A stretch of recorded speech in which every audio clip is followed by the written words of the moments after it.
Je pense qu'on va pouvoir commencer.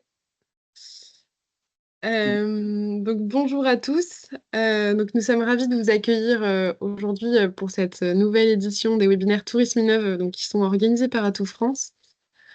Pour présenter très rapidement l'équipe innovation, donc moi je suis Marianne Genest, je suis chef de projet innovation. Et donc on a également Maëlys dans l'équipe. Bonjour à tous. Juste très rapidement pour vous en dire un peu plus sur l'innovation chez Atout France. Donc nous, ce qu'on fait chez Atout France à l'innovation, c'est d'abord d'accompagner et de valoriser des solutions innovantes dans le secteur du tourisme. Donc à travers nos différents événements, nos webinaires aussi comme aujourd'hui, on a d'autres actions bien sûr, et nous pilotons également 2 appels à manifestation d'intérêt. Innovation et terrain d'expérimentation, donc qui ont été lancés dans le cadre du plan Destination France, donc pour soutenir les startups du secteur du tourisme. Et on accompagne aujourd'hui environ 70 d'expérimentation, on va dire, sur tout le territoire. Cette édition a été réalisée en partenariat avec le ministère de la Culture. Donc, il s'agit aujourd'hui du deuxième volet de cette belle collaboration. Ce deuxième volet porte sur la thématique de l'expérience de visite. Donc aujourd'hui, on va découvrir comment les solutions innovantes peuvent agrémenter l'expérience de visite. Et donc aujourd'hui, nous sommes ravis d'accueillir donc toutes ces solutions innovantes qui vont venir témoigner. Philippe d'Arcisac nous présentera Zoomé, donc qui propose des visites immersives pour valoriser le patrimoine culturel. Fabien Roland nous présentera l'eau sonnante, donc ce sont des bornes sonores par conduction osseuse. Sur le sujet de l'accessibilité, donc Sylvain Huin nous présentera Philobject. Donc ils ont développé un plan tactile 3D donc, à destination des publics non-voyants ou malvoyants. Scaping sera présenté donc, par Quentin Mott. Donc Scaping, ce sont des webcams touristiques pour valoriser les destinations. Et enfin, Claire Failly, donc, qui nous présentera Blinkbook, qui est un cahier de coloriage qui se transforme en dessin animé, donc vous allez voir.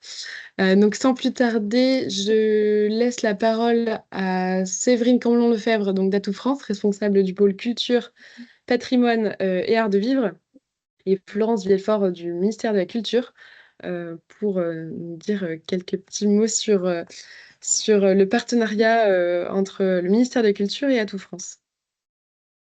Je laisse d'abord la parole, Florence, comme prévu. Merci Séverine. Voilà, comme le dit Marianne, on est absolument ravis de cette collaboration et de ce partenariat. C'est un partenariat entre le ministère de la Culture et pour notre délégation avec Atout France qui est depuis 2021, que ce soit sur la question de l'observation des publics, en particulier du tourisme dans les établissements culturels, que ce soit sur les questions de tourisme durable ou que ce soit sur les questions d'innovation dont on parle aujourd'hui. Cette collaboration est riche en échanges et en découvertes.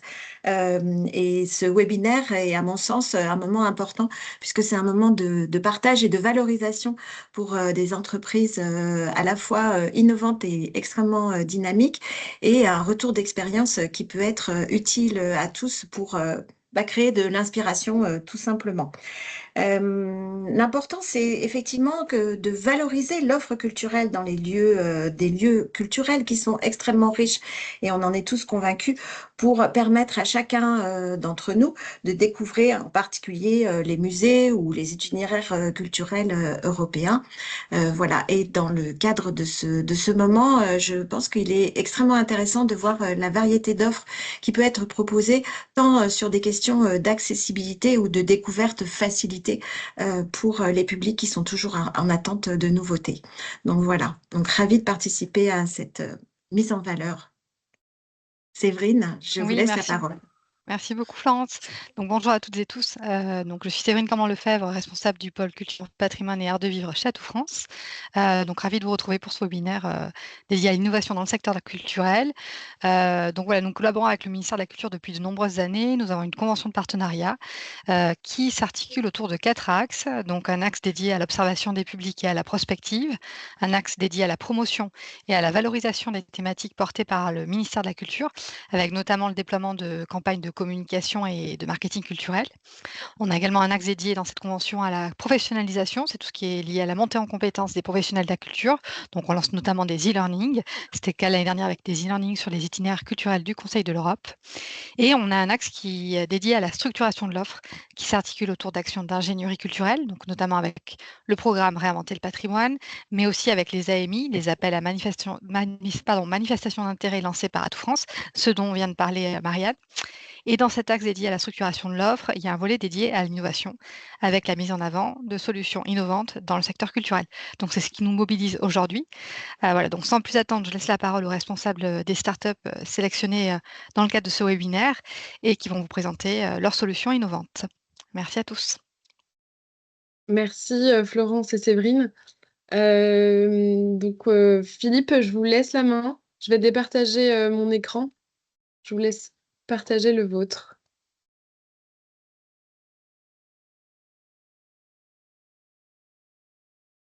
Non, Philippe, vous avez juste le micro coupé. On ne vous entend pas. Ah oui, puis en plus, il y a 2 ordinateurs. Bon, voilà. On va y arriver. Donc, c'est bon. Vous voyez bon.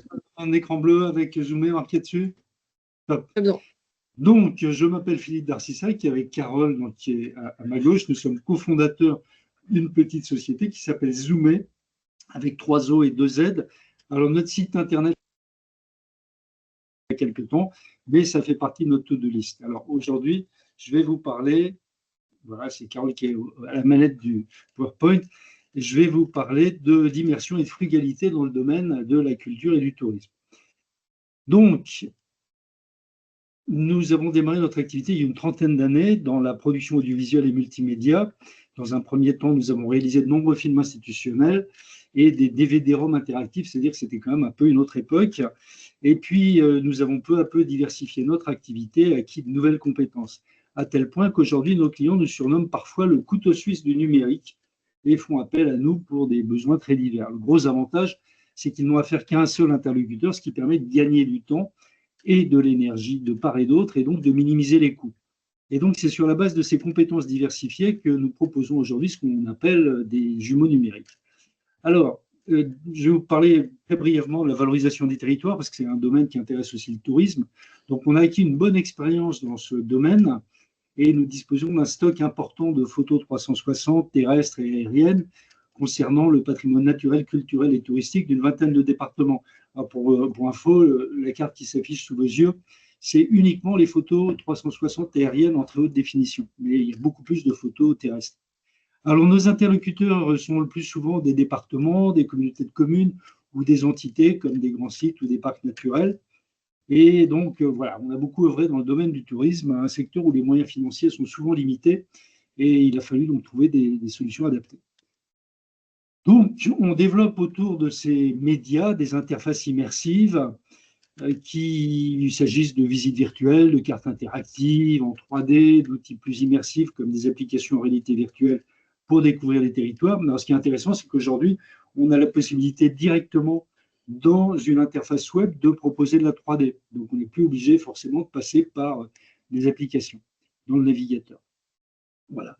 Donc, on peut dire qu'on est un peu des pionniers de la réalité virtuelle parce que les premières démos qu'on a pu faire dans le domaine de la réalité virtuelle remontent à 2014 au Salon Voyage en multimédia. Ça parle peut-être à certains d'entre vous.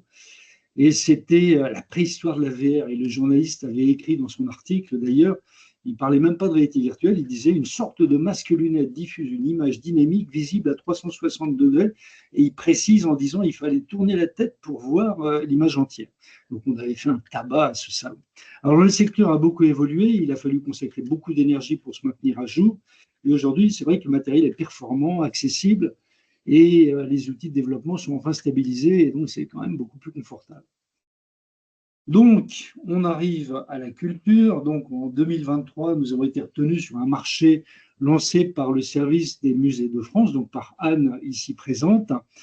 Et l'objectif était de numériser 9 musées nationaux sur l'ensemble du territoire afin de les rendre accessibles gratuitement en ligne. Donc, ça s'inscrivait, et ça, c'est vraiment un point important, dans un contexte d'innovation frugale. C'est-à-dire que le but, c'était de proposer une solution qui soit aussi qualitative que possible, tout en restant dans un budget serré. Mais c'était un challenge intéressant à relever. Donc, je vais vous dire juste un petit mot, parce que c'est vraiment super intéressant, l'innovation frugale. Et c'est un terme qu'on ne connaissait pas et qu'on a découvert à l'occasion de ce marché, alors qu'on faisait déjà du frugal, un peu comme M. Jourdain faisait de la prose. Donc, j'en profite pour vous recommander cet ouvrage qui a été écrit par les théoriciens de l'innovation frugale. C'est un livre très inspirant, surtout dans des périodes où les budgets ont tendance à être de plus en plus contraints. Et il donne des clés très concrètes pour faire mieux avec moins. Donc, il a fallu imaginer de nouvelles méthodologies. On a mis en place des solutions encore plus qualitatives, imaginer un process qui associait les prises de vue en très haute résolution, donc 28K, donc 28 000 par 14 000 pixels, donc ça permet un grand niveau de zoom, à une captation 3D avec une caméra équipée d'un lidar, qui est un dispositif qui génère un nuage de points qui va permettre de reconstituer en fait un modèle 3D texturé. Là-dessus, on ajoute des infos, des visuels, des liens, et l'ensemble est présenté dans une interface multilingue, efficace et conviviale. Alors là, plutôt que de vous montrer des diapos, et vous passez la vidéo pendant que je vous raconte. Voilà. Donc, concernant les prises de vue, ces musées étaient très différents, hein, comme vous pouvez le voir à l'écran. Alors, je suis désolé, c'est saccadé, mais ça, c'est les contraintes du direct. Avec des contraintes parfois lourdes. Par exemple, le musée des plans reliefs et dans la pénombre. Le château de Pau n'a pas de jour de fermeture. Donc, pour les prises de vue, ce n'est pas simple. Sur un musée comme la Renaissance ou la Préhistoire, il y a de très nombreuses vitrines, donc il fallait gérer les reflets, c'était un peu galère. Et les musées avaient des tailles qui étaient très différentes. Ça allait de la petite chapelle Picasso, que vous voyez d'ailleurs, bonne synchro, jusqu'à des châteaux comme le château de Saint-Germain-en-Laye, le musée d'archéologie nationale. Alors pour chaque musée, on se demandait un peu, ça va être quoi le challenge cette fois? Et chaque musée a eu son challenge, hein, il n'y a aucun problème de ce côté-là. Donc, il a fallu trouver des solutions et notre expérience dans le domaine de la prise de vue 360, qui était déjà quand même important, s'en a encore trouvé largement renforcé. Alors, on a développé non, c'est toujours pareil, c'est toujours la même chose. Donc, on a développé, vas-y, relance, pardon. On a développé une petit problème de synchro avec la partie technique. Avance par là, voilà. Reviens un petit peu, encore un petit peu, pardon, encore un peu, voilà. Ici, c'est intéressant. Donc, on a développé une interface commune. Alors, vous voyez le niveau de définition, là, j'en profite. Alors, je vous ai peut-être une image toutes les 2 secondes. Mais donc, on a développé une interface commune à l'ensemble des musées qui pourrait servir ensuite à d'autres établissements. Alors, la difficulté, c'était de trouver un compromis, en fait, entre quelque chose qui soit suffisamment polyvalent sans que ça soit vraiment une usine à gaz. Sachant qu'en plus, l'idée, c'était aussi que des guides conférenciers puissent s'emparer de l'outil pour présenter les visites. Alors, pour le compte des monuments nationaux, je vais aller rapidement, mais c'est vrai qu'on a réalisé ces dernières années plusieurs visites virtuelles. Donc là, on est plus sur du monument.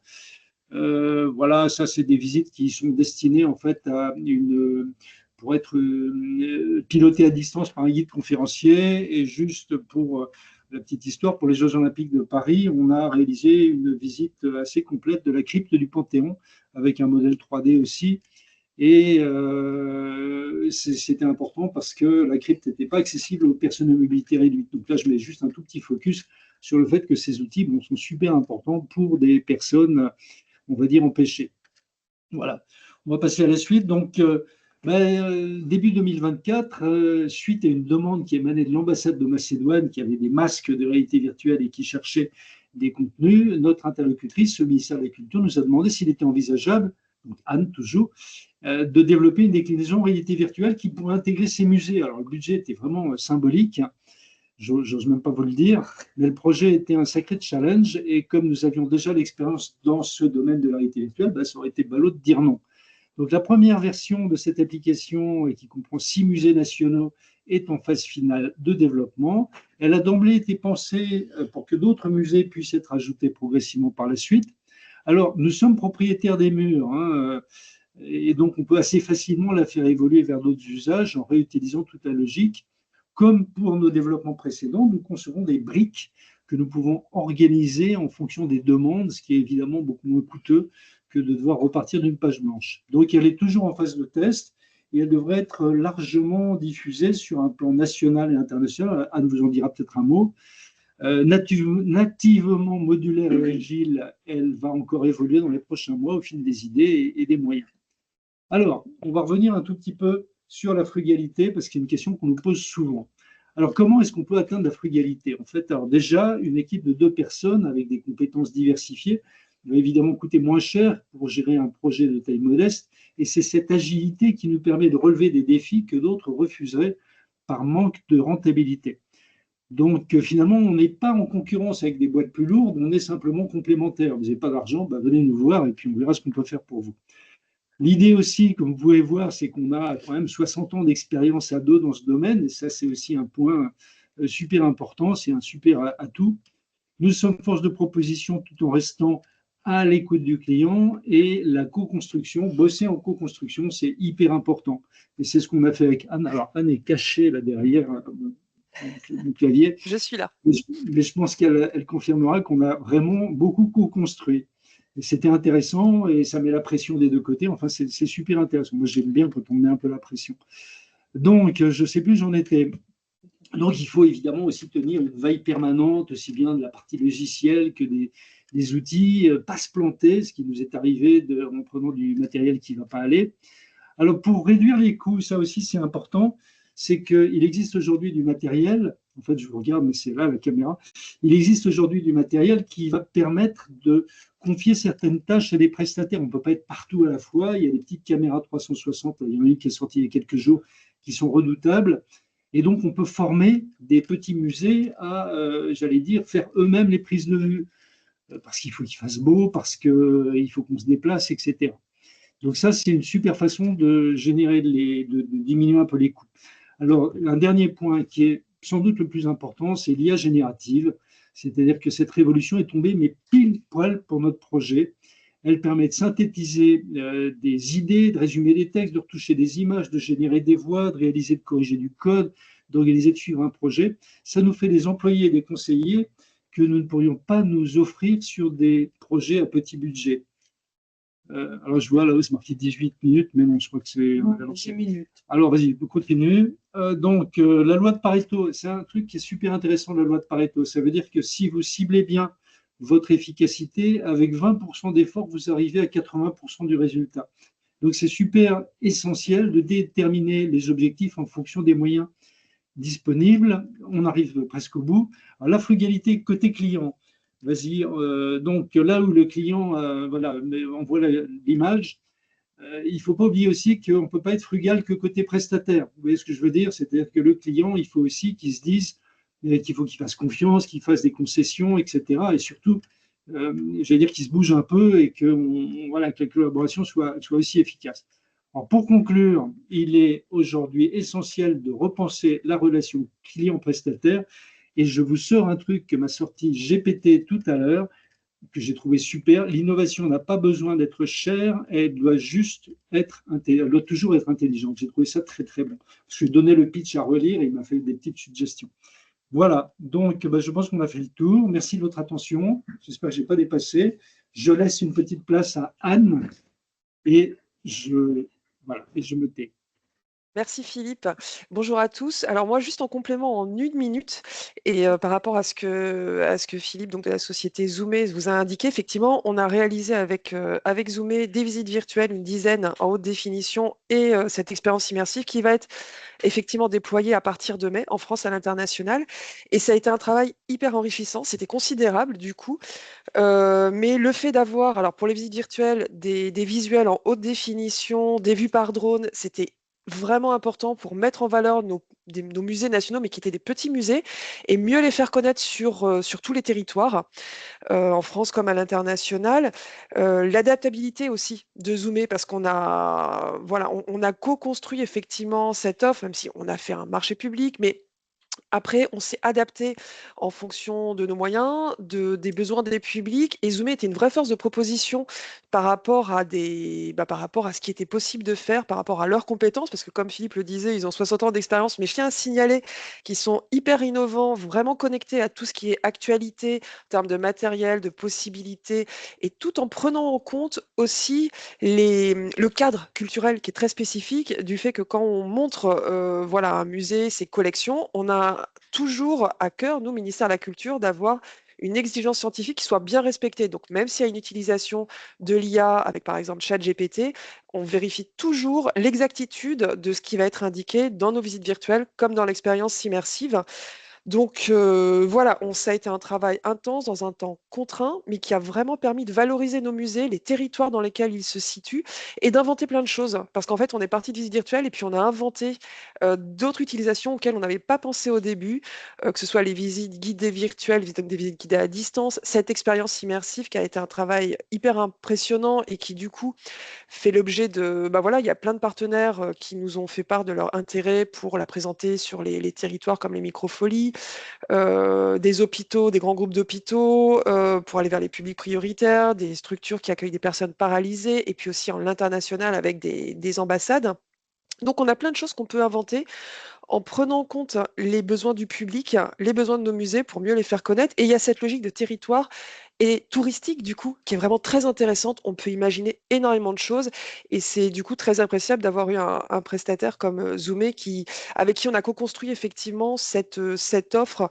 Et dans une logique et de design thinking, terme que j'ai appris il n'y a pas longtemps, en fait, on est centré sur les besoins utilisateurs et on s'adapte en permanence.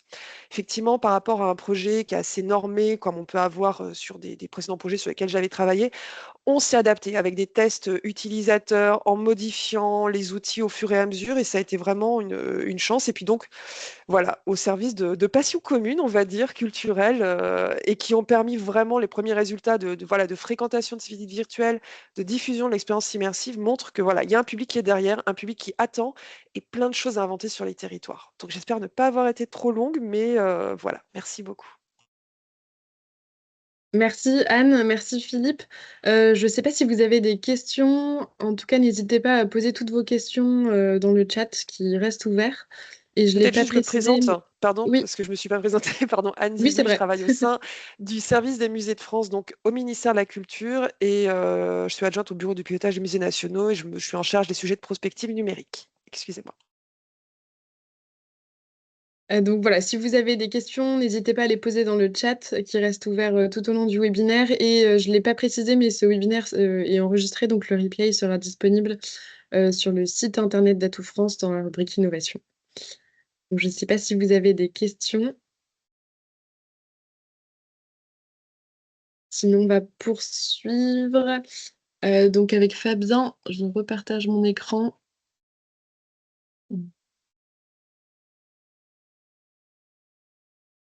Fabien, c'est à vous pour nous présenter l'eau Oui, sonnante. parfait. Je partage ma présentation, vous l'avez? Non, là, je partage mon écran normalement. Est-ce que vous le voyez bien? Oui, je le vois. Super. Voilà, c'est parti. Nickel. Bon, ben, merci beaucoup. Ben, merci pour l'invitation et cette sélection Tourisme Innov. Je suis ravi de vous présenter l'eau sonnante. L'eau sonnante, c'est une solution immersive. Euh, pardon. Les slides. Voilà. C'est une solution sonore immersive qui fonctionne par conduction osseuse. Elle est immersive pourquoi? Parce que les gens qui viennent écouter, les visiteurs de sites touristiques, vont en fait écouter avec leur corps. Le son ne va pas être projeté dans l'air, mais il va passer par les coudes qu'on vient poser. Un principe physique qui s'appelle la conduction osseuse. Je ne sais pas si vous connaissez la conduction osseuse. Si vous connaissez, vous pouvez toujours le mettre dans le chat. Je vous dirai si c'est les bonnes solutions. En tout cas, la conduction osseuse, c'est la façon dont les sons sont transmis par les solides. Vous savez, les vibrations sonores sont à la fois aériennes et solidiennes. On utilise le fait que les os du corps soient solides pour les faire voyager des coudes jusqu'à l'oreille. Donc, la conduction osseuse, c'est quelque chose qu'on fait tous les jours, sans forcément le savoir. C'est aussi la façon dont on entend notre propre voix. Vous savez, quand vous enregistrez, par exemple, là, cette vidéo est enregistrée, si je me réécoute plus tard, je vais pas beaucoup aimer ma voix. En général, on n'aime pas s'entendre, hein. Pourquoi? Parce que on se trouve très aigu en général, il y a une différence. Cette différence-là, c'est la part de la conduction osseuse dans notre propre voix. Donc c'est quelque chose qu'on fait tout le temps. C'est une perception des sons qui est différente. Et on utilise, nous, ça pour que les sites touristiques et les sites culturels puissent proposer quelque chose qui va être aussi sensoriel. On va avoir cette impression en fait de toucher les sons, comme si en fait on pouvait prendre le son comme ça vers nous. Donc c'est assez unique, assez innovant comme expérience, et c'est pour ça que c'est mémorable.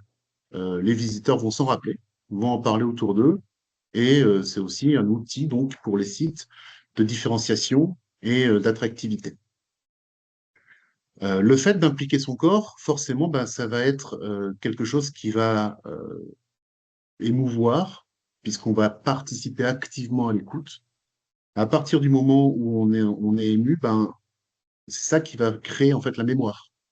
Donc c'est sur ça en fait qu'on joue avec l'eau sonnante, hein, c'est du son pour émouvoir, pour s'en rappeler, pour proposer quelque chose, pour proposer une expérience.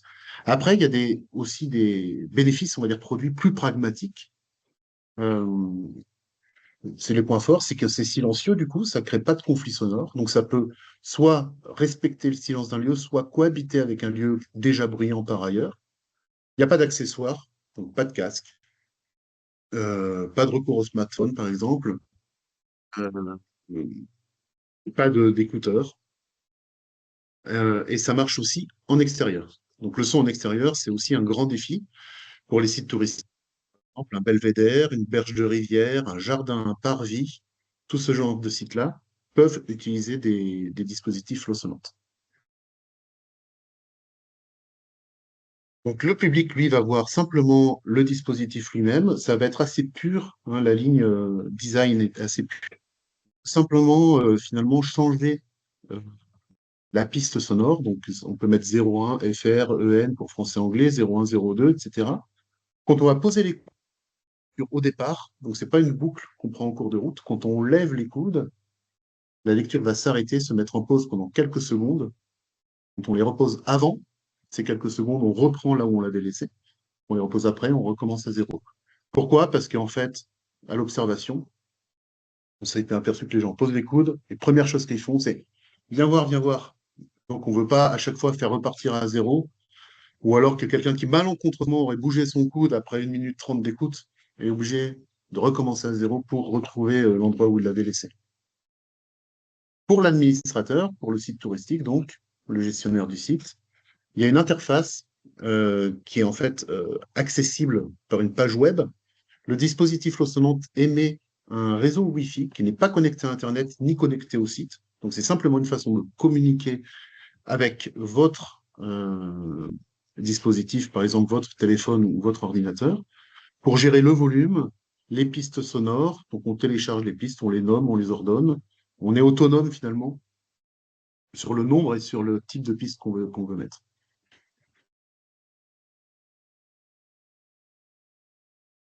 Alors, vous voyez, je vous ai montré la photo précédemment d'un petit boîtier blanc là qui vient s'intégrer. Nous, on propose des pupitres, haut et bas, intérieur, extérieur. Donc, on en propose 4.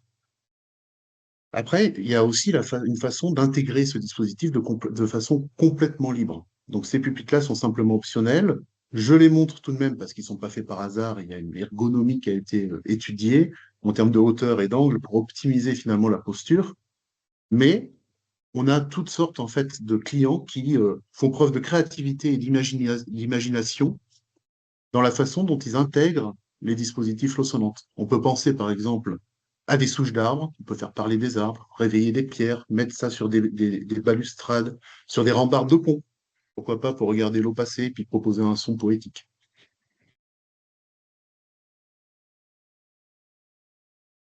Ce qui est important finalement, c'est de réunir à la fois 3 éléments. C'est la technologie, mais pas uniquement pour la technologie elle-même.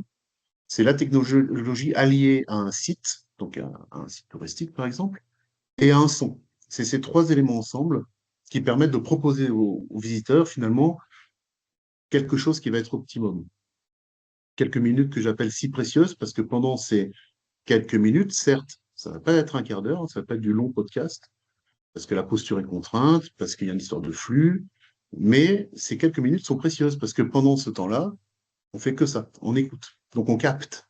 Et ça, c'est très important dans le monde actuel de capter l'attention. Et donc, c'est d'où l'intérêt d'être créatif, finalement, dans les contenus sonores également. Je prends souvent l'exemple d'un château avec qui on avait travaillé, où finalement, on avait lu euh, les choses très didactiques d'un château, genre le château a été construit en telle année par tel architecte, etc. Élément intéressant, effectivement, mais on avait peu d'émotions. Et c'est plus ou plus intéressant si, par exemple, on fait parler le fantôme du château, qui va au départ être un peu hostile parce qu'on va le réveiller, on va l'empêcher son sommeil éternel. Puis finalement, il s'avère que ce fantôme, joué par un comédien, je dirais un petit peu surjoué même par un comédien, bah, il n'est pas si il est pas si méchant que ça, il est gentil, puis il va expliquer aux gens pourquoi c'est son château, etc. Et puis il va inviter les visiteurs à poursuivre la visite dans son château.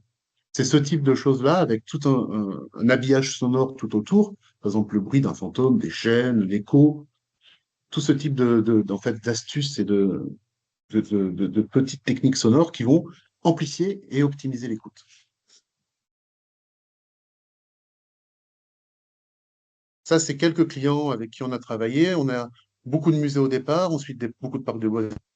Et de plus en plus, on travaille avec des territoires, donc des communautés de communes, des géoparcs, euh, des délégations de services publics, par exemple, des choses qui sont en fait mettent en valeur aussi le patrimoine à la fois touristique, culturel et naturel.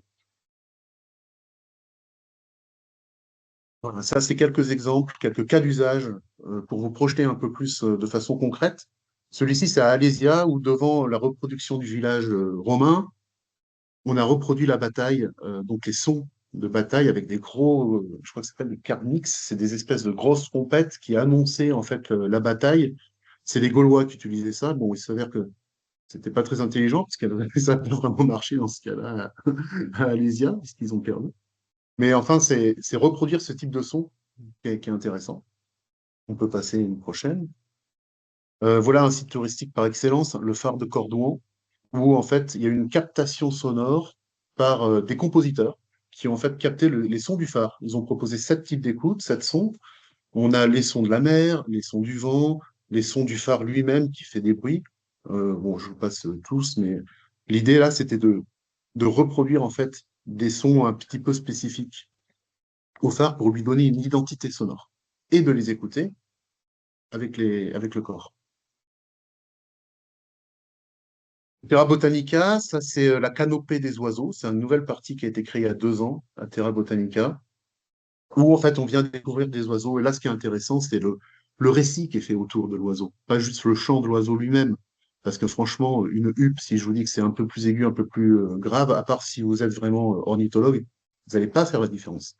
Mais si vous êtes pris dans un récit, avec quelqu'un qui vous amène, en fait, qui va progresser à travers des feuillages, on va entendre le bruit des pas, le bruit des feuillages, la respiration un petit peu plus haletante, puisqu'on va faire un effort physique, et que tout d'un coup, on découvre un oiseau qu'on vient entendre, et ben, on est projeté dans une histoire. Voilà. Après, je crois que j'ai mis quelques exemples en vrac, quelques photos pour vous montrer, notamment en bas à droite, une intégration.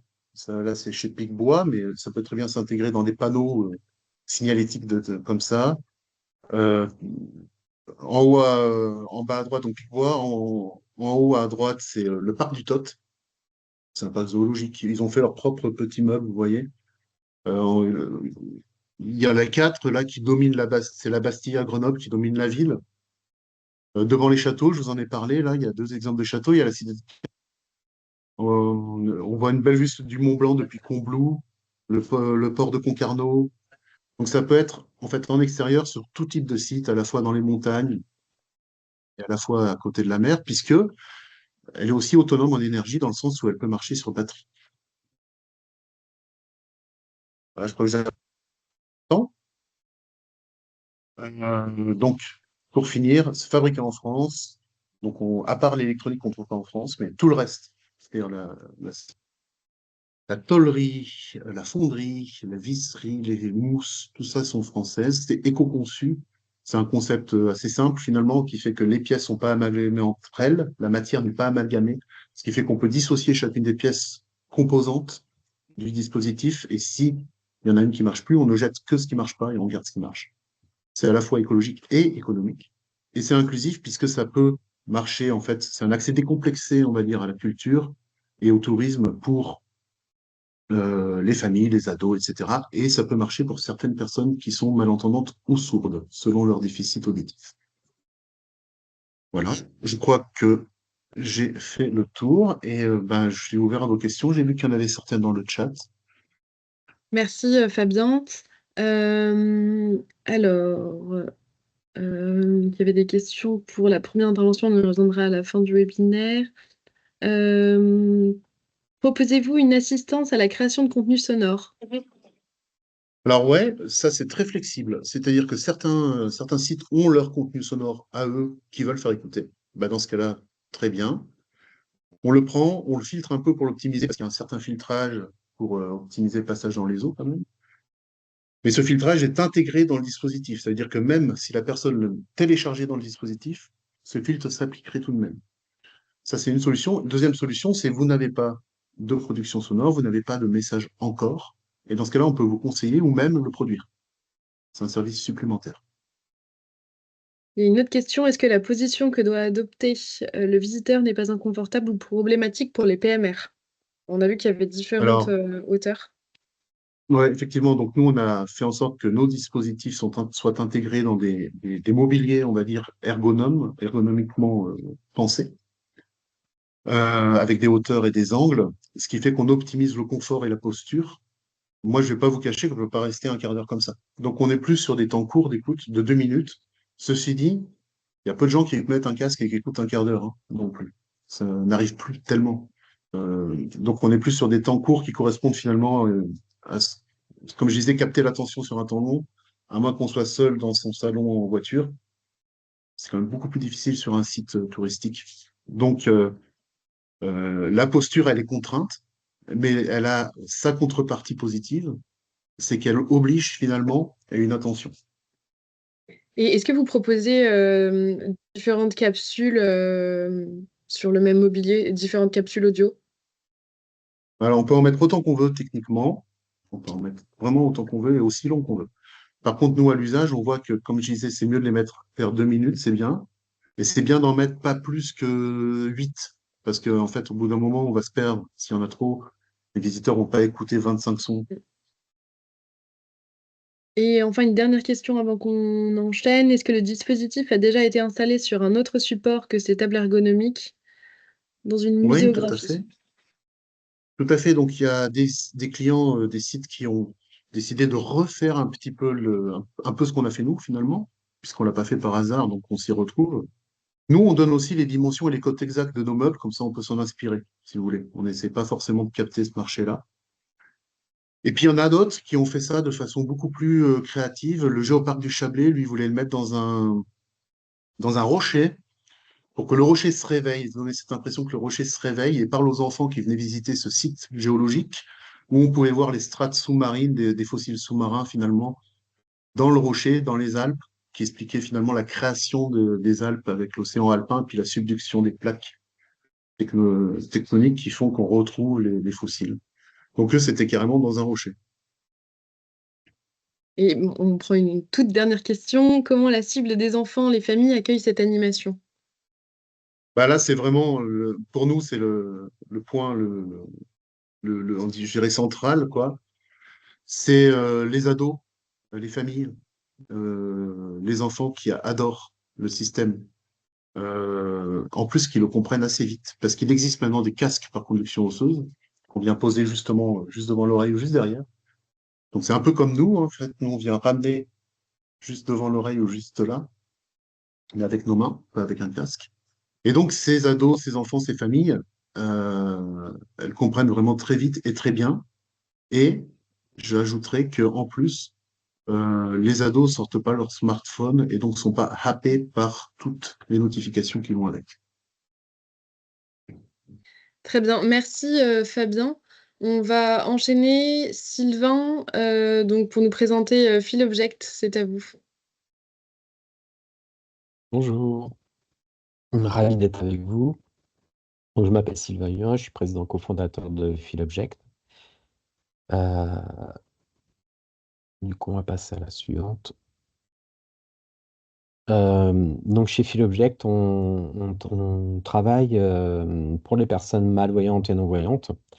On va leur permettre de pouvoir se déplacer en autonomie, et notamment dans le secteur de la culture, dont je vais vous parler. Mais avant ça, il faut vraiment prendre conscience que ben, se déplacer pour une personne, se déplacer seul pour une personne aveugle, on comprend la difficulté que ça peut être parce que ben, on ferme les yeux, on se rend bien compte qu'on est à l'entrée d'un musée, on ne voit rien du tout, c'est compliqué, sans aide.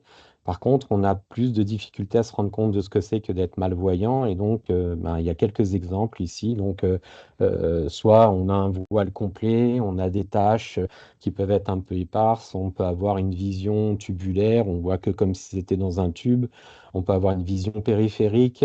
Et en fait, il y a une variété de malvoyance et ce qui est commun à chacune, c'est que ben, la mobilité est une difficulté, l'accès à la signalétique est compliqué. Donc, arriver dans un musée ou dans un espace culturel et pouvoir se déplacer, avoir une expérience dans cet espace, comprendre comment il est organisé et comprendre où sont les œuvres et comprendre les œuvres en elles-mêmes est un peu compliqué. On va passer à la suivante. Donc, l'ensemble des personnes déficientes visuelles, donc en France, ça représente à peu près 1,7 million de personnes, donc c'est des chiffres qui datent, on est largement au-dessus.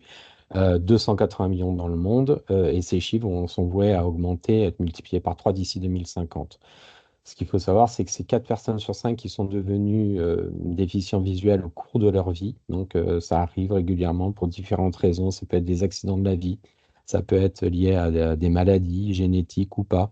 Euh, L'accès au smartphone est assez limité. En fait, chaque personne quasiment a un téléphone, mais par contre, l'accès aux applications Internet est compliqué. Donc, ça représente à peu près 14% des personnes déficientes visuelles. Et même si le braille est indispensable pour les personnes aveugles et notamment ou malvoyantes profondes qui le sont souvent depuis le début de leur vie, ça représente que 20 000 personnes qui savent lire le braille. Donc, ce n'est pas une solution à tout, c'est indispensable, mais ce n'est pas une solution pour tout le monde. Et surtout, ben, du fait qu'il y a un grand nombre de personnes malvoyantes, il n'y a qu'une personne sur 20 qui utilise une canne blanche. Donc en fait, on croise régulièrement des personnes déficientes visuelles sans s'en rendre compte. Elles ont développé une grosse capacité pour être invisibles dans la société. Et c'est aussi pour ça il n'y a pas autant de personnes que ça qui ont des cannes blanches. C'est parce qu'elles ne veulent pas être stigmatisées. Donc voilà, c'est un souci, ou des fois elles vont la sortir quand vraiment elles ont besoin. Donc voilà un petit peu l'état des choses. Et pour pallier en fait à ces difficultés, on a créé une solution qui s'appelle Virtuose. Donc c'est une base de plans tactiles et vocaux qui vont permettre à une personne malvoyante ou non-voyante de comprendre son environnement. Et comment elle va comprendre l'environnement? On va pouvoir passer à la suivante. Donc elle va utiliser, sur la slide suivante, s'il vous plaît, ouais, on va utiliser le toucher. Donc, on va créer la structure de l'environnement, on va utiliser des différentes hauteurs, on va mettre les murs, on va mettre en fait tous les éléments tactiles qui vont pouvoir permettre à la personne de se créer une image mentale claire de l'environnement. Et pour limiter le côté tactile et pour enrichir la compréhension de l'environnement, on va déclencher des informations sonores, vocales, des explications sur les symboles. Donc là, ils sont orange sur la photo. Donc, c'est des symboles qui sont en relief. Et quand on appuie dessus, on déclenche une information sonore. Ça va permettre à la personne de se créer une image mentale de l'environnement. C'est le seul moyen qu'elle a de comprendre réellement comment est organisé son environnement. Et l'information sonore va lui permettre à la fois de savoir à quoi correspond le symbole. Donc, il n'y a aucun besoin de comprendre ou de connaître les symboles. On n'a pas besoin d'avoir une expérience tactile ou de connaître les plans. Ce n'est pas du tout nécessaire. Et entre le tactile et le sonore, on arrive à faire comprendre un lieu à une personne. La slide suivante. Donc l'avantage, c'est qu'on va pouvoir utiliser Virtuose. Donc on a un grand format, un petit format qui est mobile, que la personne va pouvoir emmener avec elle pendant toute sa visite et le rendre à la fin de sa visite. Donc on peut l'utiliser dans un bâtiment même s'il est classé. C'est multilingue. On adapte complètement le plan en fonction du lieu, de l'expérience qu'on veut apporter. Et on est très axé sur l'expérience que peut avoir une personne déficiente visuelle dans un musée. Parce qu'en fait, on ne va pas donner les mêmes informations à une personne déficiente visuelle qu'à une personne voyante, simplement parce qu'elles n'ont pas les mêmes repères. C'est-à-dire que la plupart du temps, quand on va parler, on va avoir des repères visibles, visuels. Et ces repères visuels, quand on explique des choses, quand on discute, ne sont pas forcément compréhensibles par les personnes malvoyantes ou non-voyantes. Donc c'est pour ça que l'expérience, ça passe par des audiodescriptions. Ça passe par des expériences tactiles ou des expériences différentes qu'on va avoir, mais toujours liées soit au côté sonore ou au côté tactile ou olfactif éventuellement. Ça peut être aussi des expériences qu'on peut avoir dans les musées. Euh, et donc, ça fonctionne sans réseau, sans connexion particulière. Là, je vais vous parler de quelques exemples. Alors, sur la partie culturelle, on parle beaucoup du public, mais on s'adresse aussi aux employés des lieux culturels qu'il ne faut pas oublier pour pouvoir être complètement autonomes dans leur lieu.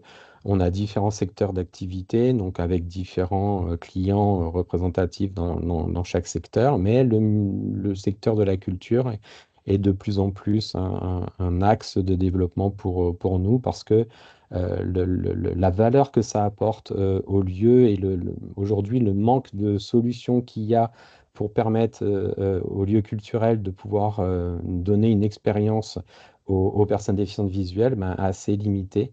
Donc on essaye de développer vraiment cette activité-là et je vais donner quelques exemples. Donc, le premier exemple, ça va être plus sur la partie spectacle vivant, donc là où on va pouvoir ben, accueillir aussi les gens, parce que ça commence par l'accueil en fait des personnes. Après, leur permettre d'avoir accès à tous les éléments de l'environnement, tous les services qu'il va y avoir.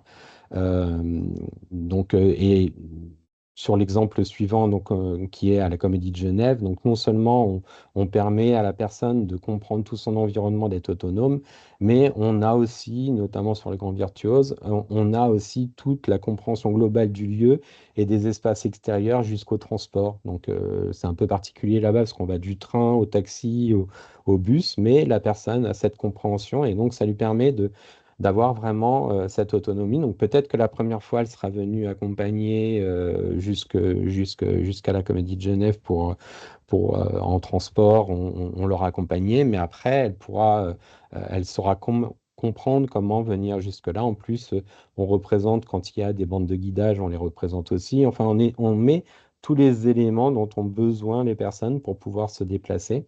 Et après, on essaye d'enrichir avec un maximum d'expérience que la personne peut avoir sur place. Sur la suivante, on va parler un peu plus des musées. Donc sur la partie musée, donc de la même façon, il y a la partie accueil, il y a la partie compréhension de l'environnement, mais on va avoir beaucoup plus on va mettre beaucoup plus l'accent sur la partie expérience que la personne peut avoir dans le lieu. Donc on peut enrichir à l'intérieur de Virtuose, on peut mettre donc des explications classiques d'œuvres, on peut mettre de l'audiodescription, des ambiances sonores. Et tous les dispositifs qu'il va y avoir dans le lieu d'expérience que la personne va pouvoir découvrir en autonomie, on va indiquer, on peut décrire la façon d'utiliser les dispositifs. Ce qu'il faut savoir, c'est que l'autonomie pour les personnes déficientes visuelles, c'est vraiment quelque chose d'important et qu'aujourd'hui, en fait, les visites adaptées qu'on va avoir, elles vont être guidées donc sur une période, un jour, une période horaire assez déterminées. Et les personnes déficientes visuelles, c'est des personnes comme nous, elles ont plein d'activités. Elles ne sont pas forcément disponibles le jour et l'heure à laquelle la visite guidée est prévue et elles sont assez rares aussi. Donc en fait, l'idée, c'est de permettre d'avoir un maximum d'autonomie pour aller visiter des musées. Je vais vous donner deux exemples concrets. Donc on a le premier qui est au musée des Beaux-Arts de Rouen, donc, dans lequel On va avoir donc on couvre l'ensemble du bâtiment, c'est 11 000 m². On couvre aussi la partie extérieure. On va avoir des explications d'histoire de l'art, on va avoir de l'audiodescription, des ambiances sonores. Et donc là, la personne va vraiment pouvoir avoir une autonomie complète dans sa visite. Et après, un autre exemple qui est sur un musée un petit peu plus petit, qui est la Maison Élysée, donc qui est juste en face du Palais de l'Élysée, qui a ouvert l'été dernier, où là, il y a à la fois une partie muséale, une partie boutique du fabriqué en France et une partie salon de thé. Et donc là, même si le lieu est plus petit, l'idée, c'est vraiment d'apporter cette expérience à l'ensemble des personnes, à la fois sur la partie... alors, on n'a pas parlé d'une chose qui est essentielle aussi, c'est le fait de pouvoir être autonome pour aller aux toilettes. C'est un truc bête, mais c'est essentiel pour les gens. Mais en dehors de cette autonomie de visite, il y a aussi cette autonomie sur des choses très pratiques et pragmatiques. Depuis le début de l'année, on travaille sur des audiodescriptions plutôt basées sur le côté sensibilité, parce qu'on s'est rendu compte que les personnes déficientes visuelles, du fait qu'il n'y ait pas il y a très peu en fait de services qu'on va pouvoir leur apporter pour pouvoir comprendre l'art, la culture. Elles vont peu au musée et c'est pas parce qu'elles n'ont pas envie, c'est vraiment parce qu'il n'y a pas d'offre en fait pour ça. Et on s'est rendu compte qu'il y a beaucoup de structures muséales qui n'ont pas très peu d'audiodescription. Donc on développe là une audiodescription basée plutôt sur le côté émotionnel parce que c'est ce que les gens vont rechercher dans une première approche, leur donner envie de comprendre l'œuvre d'une façon différente, leur donner un premier pied. C'est des capsules de 2 à 3 minutes qu'on va créer, pas plus parce que ça sert à rien.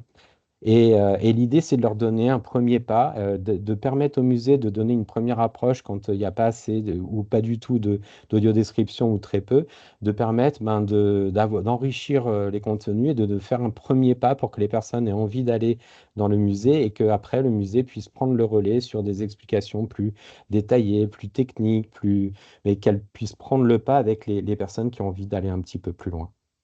Donc voilà. Merci beaucoup, Sylvain. On a déjà 2 questions. Première question, est-ce que ces supports virtuoses sont conçus aussi bien pour les enfants que pour les adultes?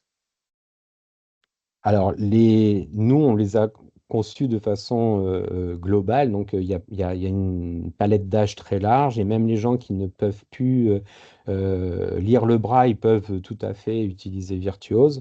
Sur les enfants, là, nous, on est en train de travailler avec un institut médico-social pour voir à partir de quel âge on arrive à avoir cette représentation mentale, parce qu'on joue sur cette représentation mentale et qui fait partie du développement, en fait, de l'être humain. Aujourd'hui, on a des enfants jusqu'à 7-8 ans, mais après, ça dépend aussi de leur capacité, de leur niveau d'évolution. Mais à partir de 7-8 ans, on arrive à avoir des, des- des choses intéressantes. Après, ce qu'il faut voir, c'est qu'on est tout à fait aussi ouvert à créer peut-être des expériences particulières avec la technique qu'on a, qui sont peut-être moins orientées sur la mobilité, mais qui peuvent aussi être imaginées sur l'expérience qu'on peut apporter. Et deuxième question, accompagnez-vous vos clients sur la conception des contenus? Alors, sur la partie qu'on maîtrise, dont j'ai parlé tout à l'heure, sur la partie audio-description plutôt sensible, immersive, là, oui, on le propose parce que justement, ça permet vraiment aux musées qui ont envie de faire un premier pas vers les personnes déficientes visuelles, vers l'accès à la culture. Ça leur permet à la fois d'avoir le côté autonomie, donc un des freins, et le côté accès à l'œuvre par l'audio-description. Donc ça, on le propose. Mais par contre, on ne va pas faire de l'audiodescription très détaillée ou très technique par rapport à l'œuvre. Merci beaucoup, Sylvain. Si vous avez d'autres questions, n'hésitez pas, le chat reste ouvert. On va enchaîner parce que je vois qu'on est déjà très en retard. Quentin, c'est à vous pour nous présenter Scaping.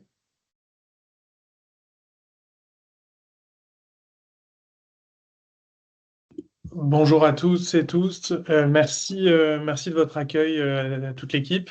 Donc chez Scaping, notre métier depuis 11 ans, c'est d'accompagner nos clients dans la promotion de leur territoire, tout simplement. Voilà. Donc aujourd'hui, plus que parler exclusivement de Scaping, moi je cherchais à répondre aussi à une problématique qui était de comment enrichir l'expérience de visite pour répondre aux attentes de tous les publics. Évidemment, l'outil et la finalité, c'est de vous parler de webcam, c'est de vous sensibiliser à tout ce que permet aujourd'hui de faire la webcam, à savoir de donner une visibilité au territoire, de séduire un visiteur qui hésiterait entre plusieurs destinations et de renforcer le lien qui existe après une visite dans le cadre d'une forme de fidélisation du touriste, du visiteur et parfois des administrés de la ville et de la destination. Donc aujourd'hui, les attentes d'un visiteur, c'est je me sers de la webcam, je vais sur Google, je tape webcam, ville de Fécamp, ville de Fréjus, etc. Et l'attente du visiteur aujourd'hui, c'est de préparer sa visite, c'est de confronter les informations qu'il a à lui et de les confronter au réel. Donc les confronter aux conditions, à la météo, à l'affluence du site. Je sais que, par exemple, on a des réflexions avec des grands sites de France qui se disent aujourd'hui, nous, on cherche plutôt à gérer l'affluence pour orienter nos visiteurs à un endroit plutôt qu'à un autre, plutôt que ce tourisme de masse qui va abîmer les sites. Donc voilà. L'idée aussi, le visiteur, il a besoin d'inspiration, il cherche des idées.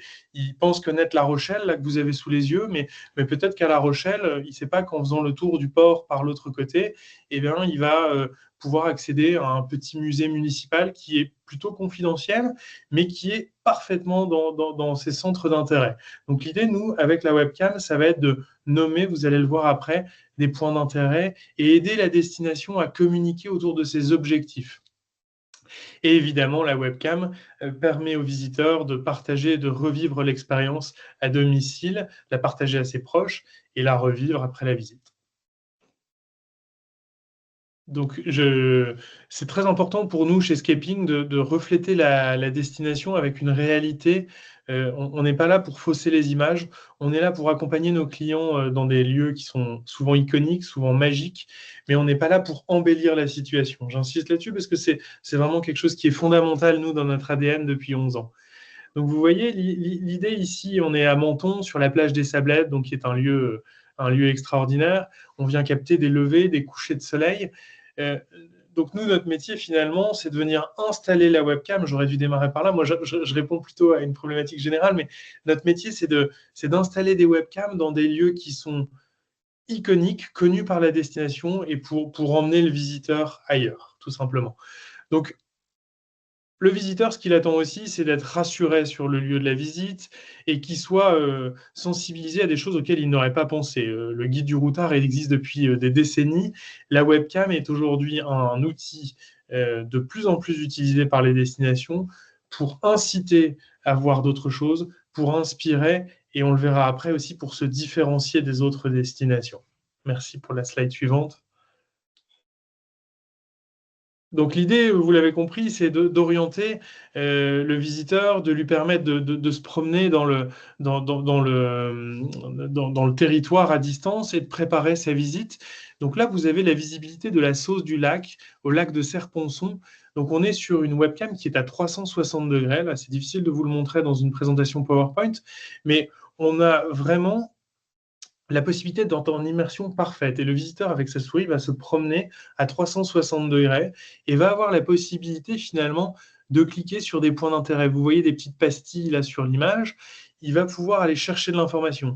Tiens, on me propose une sortie en kayak. Tiens, il y a l'air d'avoir une randonnée qui permet d'accéder au sommet. OK, et si je clique ici, il semblerait qu'il y ait une autre webcam d'un autre point de vue qui me permette d'augmenter la réalité de manière virtuelle et de me promener pour aller voir d'autres points de vue. D'un point de vue destination, vous voyez qu'en bas à gauche, on a la possibilité de sensibiliser le visiteur à un de nos objectifs marketing. Augmenter le nombre de visiteurs, plutôt de fans de la page Facebook, de la page Instagram, sensibiliser un message, essayer de donner l'envie aux visiteurs rejoindre un peu l'environnement de la destination.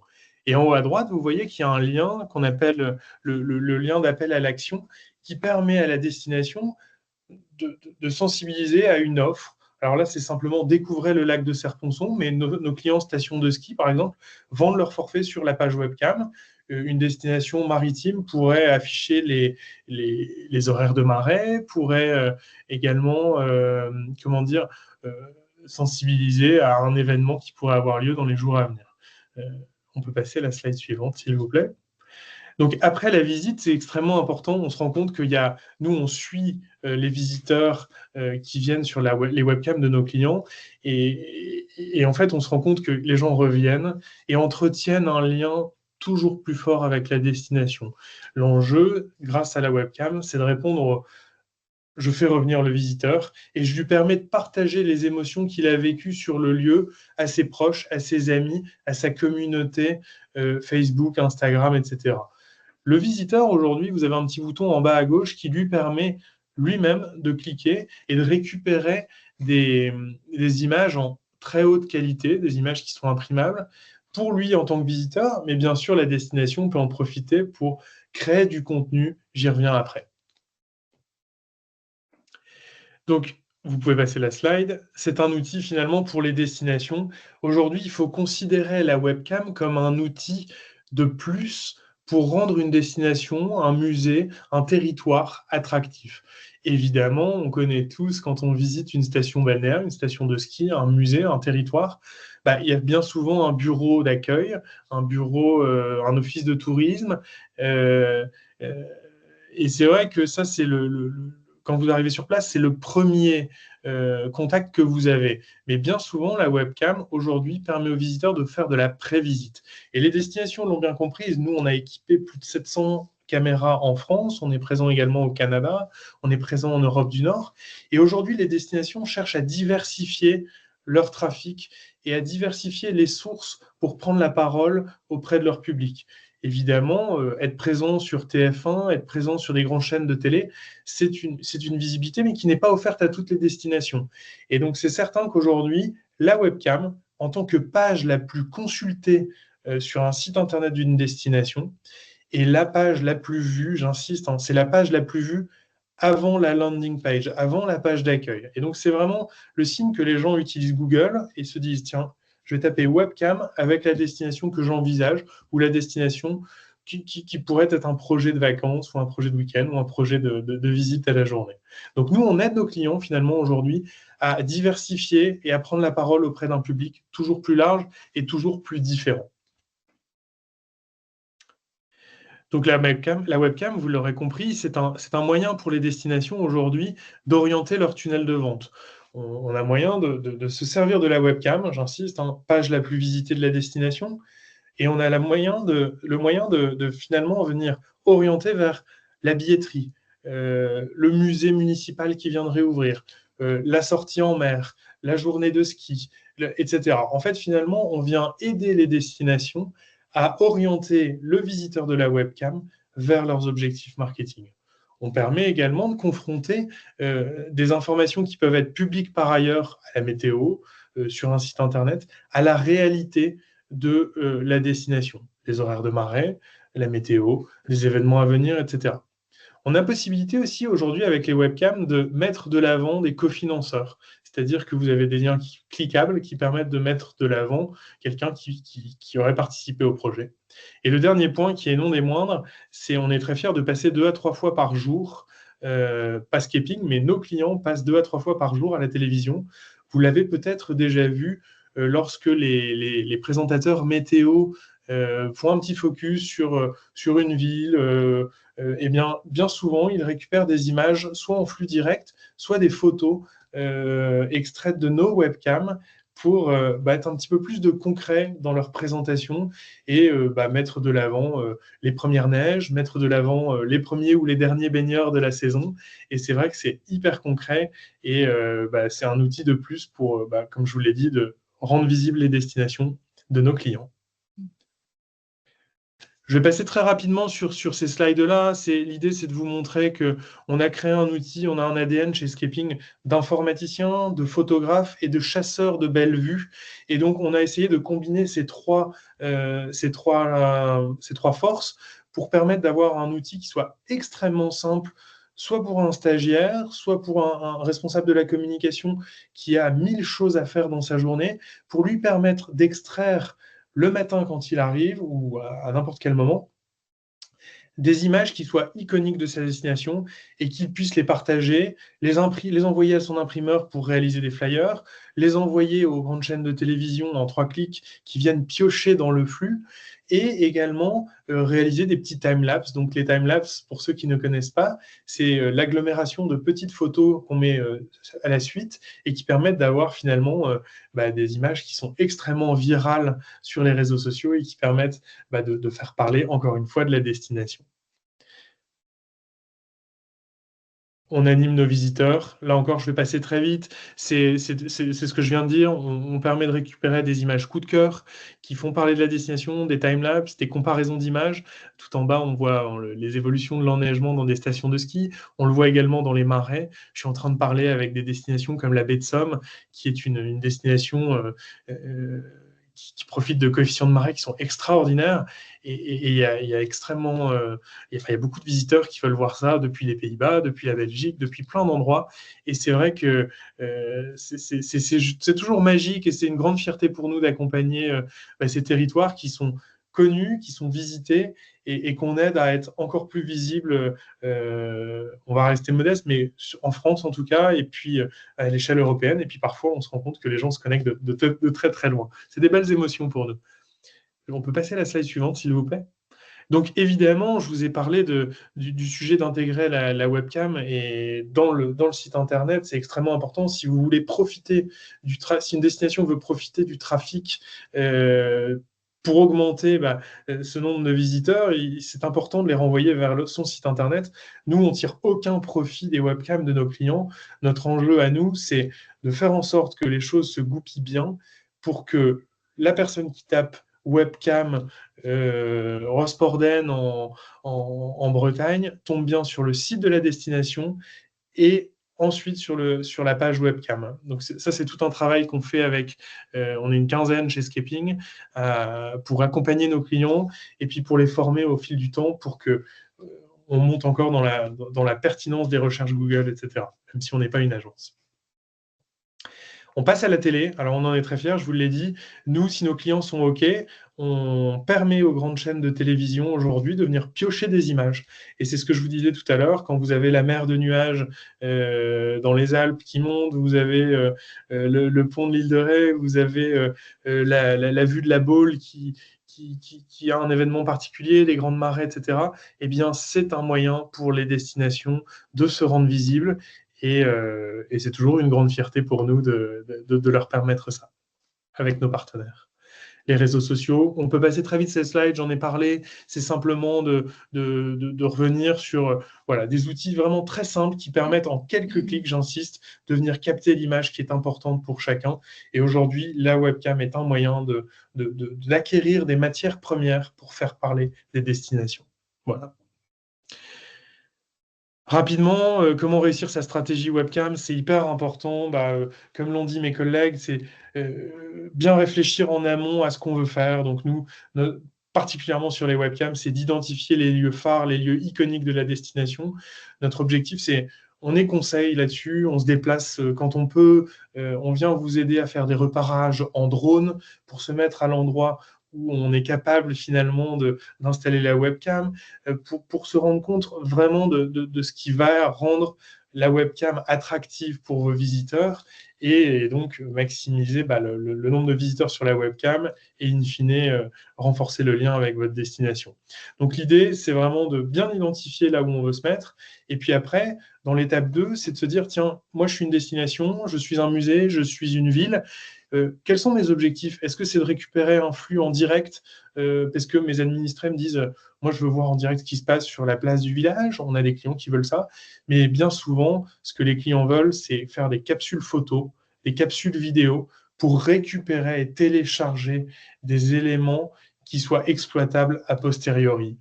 Je reviens sur des flyers, sur des affiches, sur de la diffusion, sur des écrans dans un office de tourisme, sur une page Instagram, une page Facebook, un site Internet. Voilà. Nous sommes en fait avec nos webcams, la webcam est un moyen de capter de la matière première qui soit ensuite exploitable au service de la destination. Et fonction de vos objectifs, évidemment, on a toute une palette de webcams qui permet d'y répondre. L'intégration, c'est majeur, hein, ça paraît très simpliste de le dire comme ça, mais installer une webcam, c'est super. Ce qu'il faut ensuite, c'est connecter la plateforme de diffusion au bon endroit, et ça, on le fait depuis 11 ans avec un succès qui est très important pour nos clients, de maximiser leur visibilité et de rendre leur site internet ou leurs objectifs marketing de plus en plus attractifs. La capitalisation, je vous l'ai dit, on est une quinzaine chez Scaping. Notre enjeu, c'est de toujours mieux former nos clients au fil de l'eau. Vous pouvez nous solliciter, on apprend à faire évoluer les outils ensemble, à les rendre encore plus fonctionnels pour vous et à vous permettre d'avoir, je vous le dis, en 3 clics, de la matière première pour vous rendre visible, soit en télé, soit sur les réseaux sociaux, soit sur des flyers. Je ferai juste un petit focus rapide sur Chambord. On accompagne fièrement le château de Chambord depuis de nombreuses années et l'agglomération de Blois plus généralement.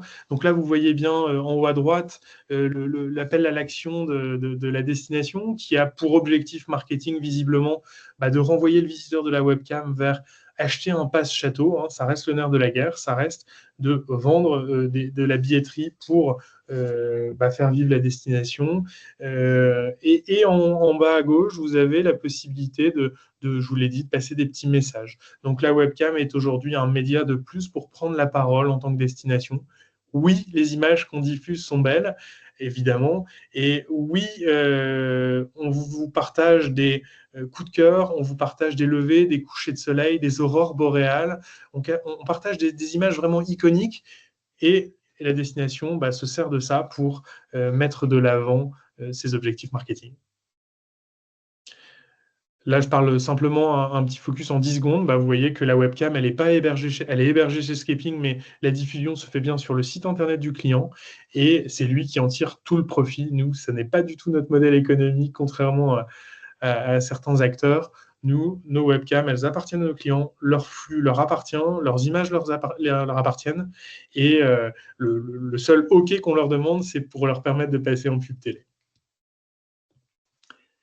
Voilà, le château de Chambord, vous l'aviez vu, c'est une de nos belles références parmi des destinations de sport d'hiver, des destinations de mer, des destinations de centre-ville.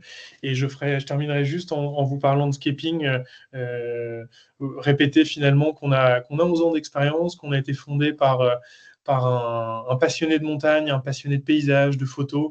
Et je trouve que dans nos équipes aujourd'hui, vous avez des informaticiens, vous avez des gens qui font encore la modération des coups de cœur à la main, j'insiste, hein, on a plus de 700 caméras et aujourd'hui, les coups de cœur, nos clients ont la possibilité de liker leurs propres coups de cœur, mais nous, on repasse derrière et ça reste un ADN fort d'informatique, de photos et de chasse de belles images, de beaux territoires au service de nos clients. Je serais heureux d'en reparler avec ceux qui le souhaitent et je pense qu'il y avait quelques questions.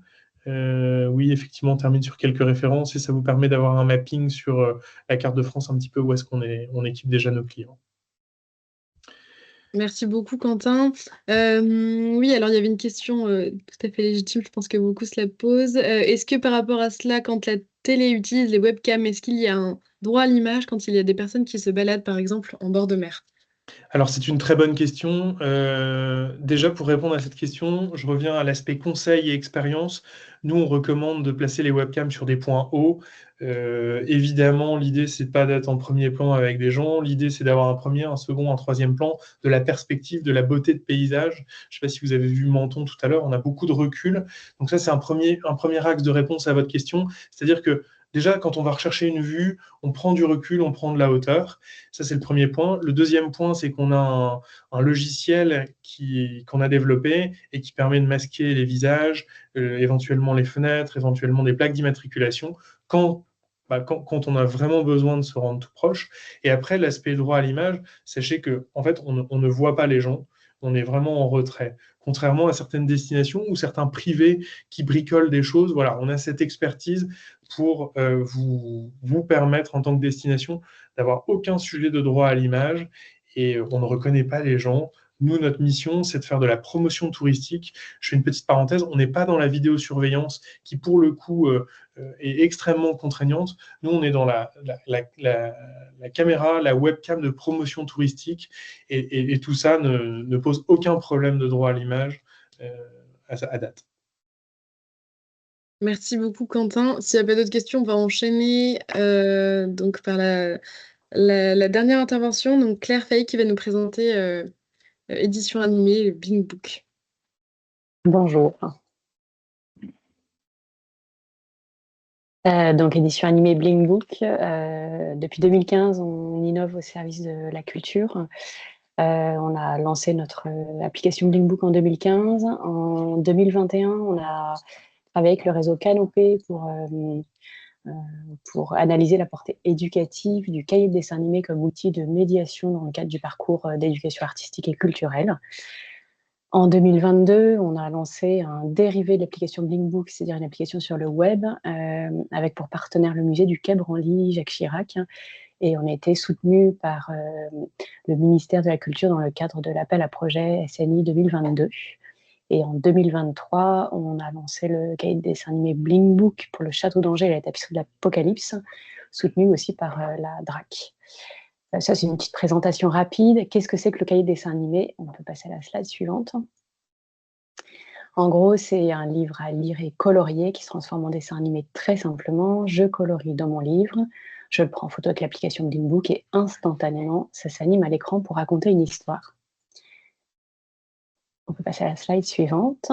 Donc, on a un support papier de 16 pages, par exemple, à lire, à colorier. On a des textes, des documents iconographiques, des illustrations. On peut même rajouter un plan de la ville ou du musée pour rentrer plus en détail. Slide suivante, on a le support numérique. Donc, l'application Bling Book, elle est gratuite. Elle se transforme sur n'importe quel smartphone ou tablette. La spécificité de l'application, une fois qu'on a transformé notre coloriage en dessin animé, on peut sélectionner le micro et le selfie pour que l'enfant rentre dans son propre dessin animé et devienne acteur de son dessin animé. Les personnages à ses coloriages lui posent des questions. S'il a bien lu le livre, il sait répondre aux questions. C'est une manière de compléter les apprentissages. Je ne vais peut-être pas vous montrer la vidéo si on a peu de temps. Je vous présente le projet qu'on a fait pour le musée du Quai Branly. Donc, c'est exactement la même chose. Cette fois-ci, c'est une web application. Donc, c'est que l'application Bling Book a été refaite sur une plateforme web. L'intérêt, c'est qu'en un clic, on télécharge l'application déconnectée d'Internet. Et chaque parent qui se promène dans le musée, l'enfant a son petit cahier, le parent a son smartphone. Et ensemble, ils vont suivre un parcours de visite. Tout du long de la visite, ils doivent retrouver des œuvres. Une fois que l'enfant l'a retrouvé, il colorie, il fait des photos, il enregistre des sons. Et au fur et à mesure de sa visite avec ses parents, il crée un dessin animé souvenir de sa visite. Passer à la slide suivante. Voilà, donc c'est vraiment un projet où on a un lien entre le papier et le digital, c'est-à-dire que l'enfant va lire son carnet, prendre des notes, le colorier, c'est son support. Et puis, soit le parent vient avec la tablette, soit on le fait avec le téléphone portable. Et ensemble, on crée le dessin animé. C'est-à-dire que quand l'enfant arrive à la maison, il va reprendre son livre, re-regarder le dessin animé qu'il a créé et éventuellement le compléter. Et il va revivre la visite du musée à la maison. Je l'ai testé avec mes enfants et on a en effet visité pendant 1h30 et à la maison, on est resté à nouveau 1 heure sur le cahier et la web app. Petit slide suivant. Toujours dans le même principe, il suffit de réimprimer les pages du livre en très grand format affiche. Et là, on organise des événements pour les familles.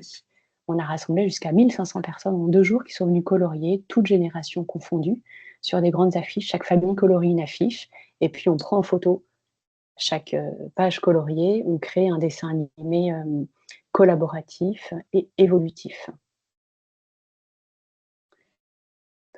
On peut Voilà. Le principe de ce projet, c'est il est basé sur un modèle économique innovant, c'est-à-dire qu'on a un livre qui peut être vendu en boutique.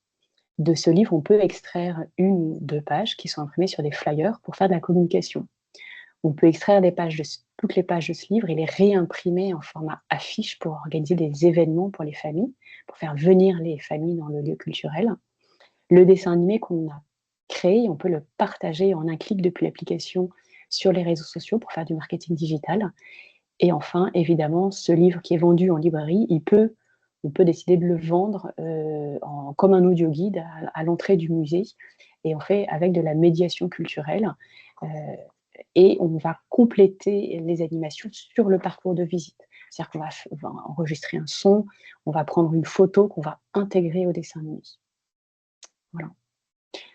Regarder la slide suivante. Alors, dans le cas du projet qu'on a fait pour le château d'Angers, c'était un financement groupé. C'est-à-dire qu'il y a les éditions du patrimoine et le centre des monuments nationaux, qui ont imprimé une certaine quantité de livres qu'ils vendent dans leur réseau de libraires.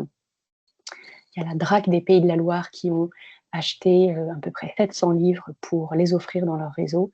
Et puis la ville d'Angers qui, pour le château d'Angers, a acheté aussi une quantité de livres pour le vendre dans sa boutique et puis l'exploiter en médiation culturelle et en événementiel dans son château. Ce projet-là, au-delà de toucher donc tous les réseaux, enfin à la fois la communication, le marketing, la boutique dans un lieu culturel, il peut être cofinancé, c'est-à-dire que chacun va en acheter une partie pour l'exploiter dans son réseau. On peut passer au projet suivant. Alors, aussi, ce qui est important pour nous, c'est qu'on travaille beaucoup avec les écoles, une manière de faire rentrer la culture à l'école, de la revoir au musée et puis de la ramener à la maison. Cette triangulation, elle est importante. Nos petits livres, ce sont des outils pédagogiques qui vont permettre de préparer la visite à l'école, par exemple. C'est un outil de médiation qu'on va utiliser sur place au musée. Et c'est une manière de prolonger l'expérience de visite, de faire entrer la culture dans les familles, puisque l'enfant va regarder avec ses parents le dessin animé qu'il a créé. Voilà, en gros, on peut s'adapter très facilement à n'importe quel sujet. On va parler de monuments, on va parler de projets, on va travailler pour de l'événementiel, pour de la médiation, pour des expositions temporaires. Voilà, c'est très flexible. Et en conclusion, voilà, ce qui nous anime, c'est de construire des projets innovants qui sont créateurs de liens sociaux et familiales. Ça, c'est vraiment le cœur de notre métier, de proposer au musée des moments où les visiteurs vont créer quelque chose ensemble, créer un souvenir qu'ils vont ensuite pouvoir partager et revisiter à la maison. Voilà pour la présentation. En tout cas, nous travaillons avec une équipe à la croisée du monde de l'art, de la technologie et de la cinématographie. Voilà, ces projets hybrides sont co-créés avec le musée et toute l'équipe des éditions animées Bling Book. Merci beaucoup, Claire. Alors, je ne sais pas s'il y a des questions. Certains ont dû partir parce qu'on a un peu glissé sur le temps. Pas de questions pour le moment.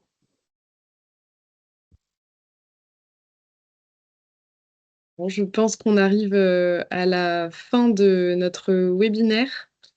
Un grand merci au ministère de la Culture et merci à tous les intervenants et les participants qui ont répondu présents. On a un peu glissé sur le temps, mais c'était pour de bons échanges intéressants. Florence, Séverine, je ne sais pas si vous voulez ajouter quelque chose en guise de conclusion. Non, vraiment, c'était parfait et le temps est parfois nécessaire pour effectivement pouvoir exprimer ce qu'on a de formidable à proposer. Non, Merci merci à tous, à en tout tous, cas. ouais, tout à fait. Je me joins à ce que vient de dire Florence, c'était très intéressant. Ça donnera certainement plein d'idées aux acteurs de la culture qui étaient présents aujourd'hui à ce webinaire pour pouvoir continuer à développer la médiation, la promotion de leur lieu. Voilà, et nourrir vos différents projets. Un grand merci à tous et l'équipe innovation Voilà, on reste à votre écoute si besoin. Merci beaucoup à tous et très bonne journée. Merci beaucoup.